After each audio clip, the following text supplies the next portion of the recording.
Hey, welcome to Team Analytics, as we've been called, because of course my colleague here, Jim Jamieson, is everything about statistics. Interesting strategy today, Jim. We picked third overall, so we kind of had a feeling that Pavel Bure and Henrik Sedin might go 1 and 2, or perhaps Roberto Luongo. I think our strategy at 3 was to perhaps start to assemble a pretty decent first line. So we went with Marcus Naslund with our first pick, and were able to get Todd Bertuzzi on the way back, thinking we had the anchors of the infamous West Coast Express. And I'm sure our readership, people can still remember, that was the best line in hockey at one point, and we're able to put Cliff Ronning between them. And I think after that, our strategy was largely predicated on trying to get guys down the middle, not wait too long to get a couple of good D-men. And Jim, I'll let you take it from there. Yeah, I mean, I think, I feel good about our team. I think we have a pretty balanced team. I mean, you might look at it and say, well, Cliff Ronning's your #1 center out of all that group. But the thing is that, Cliffy, I covered him in the 90s, and tremendous puck distributor, really good with guys who can finish like Naslund and Bertuzzi. So I think he'd be a good match with those guys, without question. He played with McGillney when he was here. He played a bit with Bure,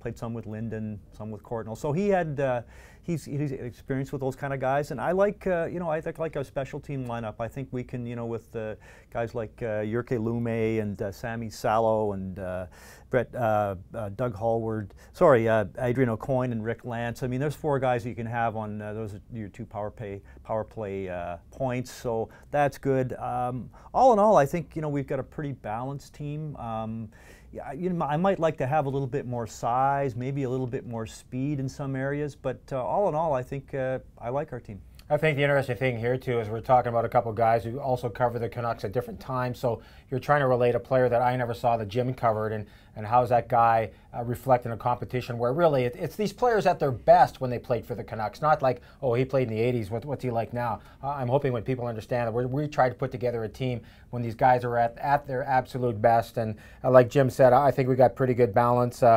Do we have enough toughness? I'm not sure. When Bertuzzi gets upset, I'm sure he can take care of Cliff in the middle, and you never know what Matt Cook might do as a 4th-line winger. But I think we've got a team that won't get blown out of the rink. Our best battles might be in the boardroom with AV and Berkey running the show, so we'll see how it goes from there. Yeah, and one thing I didn't mention was goaltending, of course, because the goaltending, Luongo went pretty quickly. We went with Cloutier, Dan Cloutier, tremendous regular seasons. He had some hiccups in the playoffs, but all in all, a pretty good record here, Ben. You covered him. Yeah, 3 straight 30-win seasons, and outside, everybody remembers the Nick Lidstrom goal and the fact that the 0-3 team should have advanced, but beyond that, he was a pretty dependable goalie.